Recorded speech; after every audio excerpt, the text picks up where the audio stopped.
a bus on credit, financed, and how they pay it is through capitation. Capitation money is supposed to be sent every quarter or every month to the institution.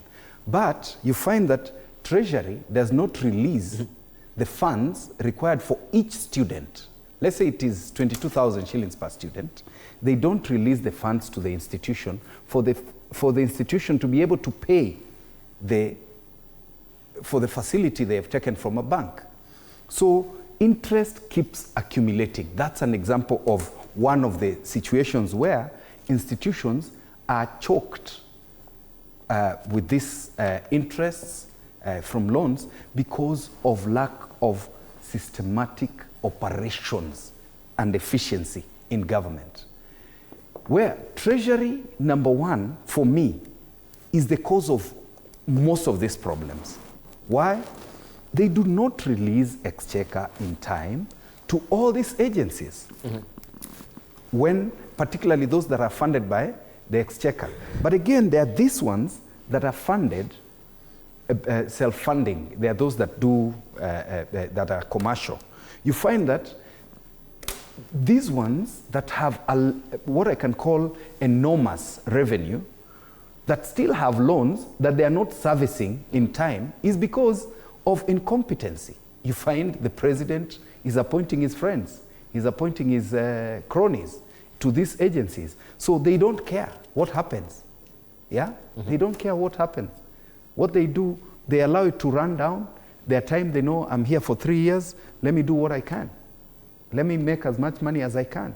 That is another reason that you find these loans are not serviced, because the people appointed. In Kenya, he was talking about the president of, is it Philippines? Yes. But I want to talk about Singapore, where it is meritocracy that worked. Where if it is a CEO for, let's say, NSSF, you don't look at balancing Rift Valley, that Bomet has gotten a CS, this one has gotten this, then Baringo must get a CEO for a huge parastatal. That is not how you do. You look for people with merit to run that agency. So the challenge we have is lack of people with know-how on how to run these agencies that get appointed because they are friends and cronies of those of the system that has been elected. They end up messing up the parastatals, or we call them the agencies in government, or the state corporations. And because of that, we have, number one, wastage, because look at 100 and something billion shillings in interest is not a joke. That is an amount that can do a lot of stuff for Kenyans. I wanted to talk about SHA a little. Yes.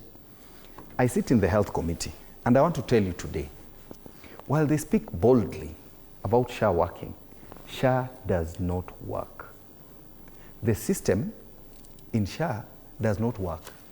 What has happened is hospitals have been threatened to provide services, or else they'll be removed from the log of hospitals that are supposed to be paid by SHA.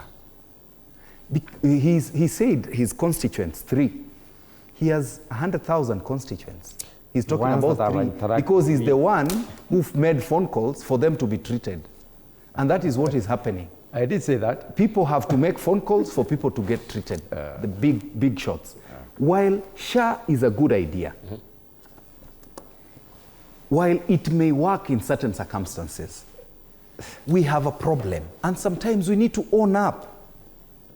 Hospitals, or facilities as we call them, are not being paid.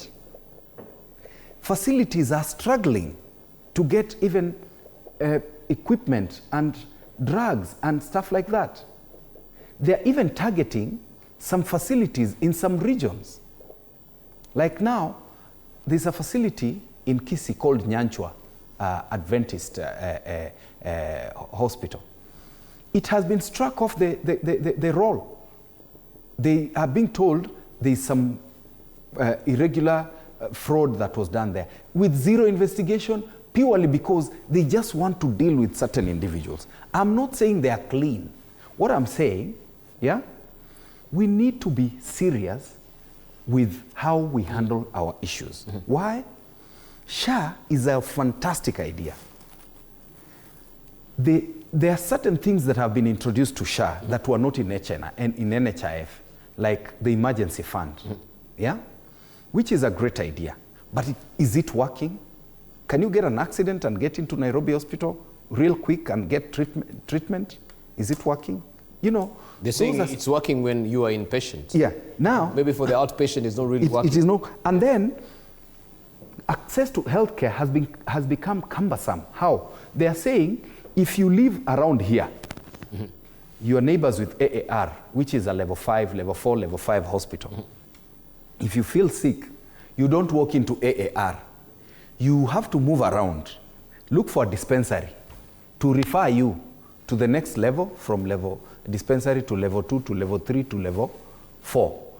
That is cumbersome. It means it is not accessible. Yeah? They killed what we call Linda Mama.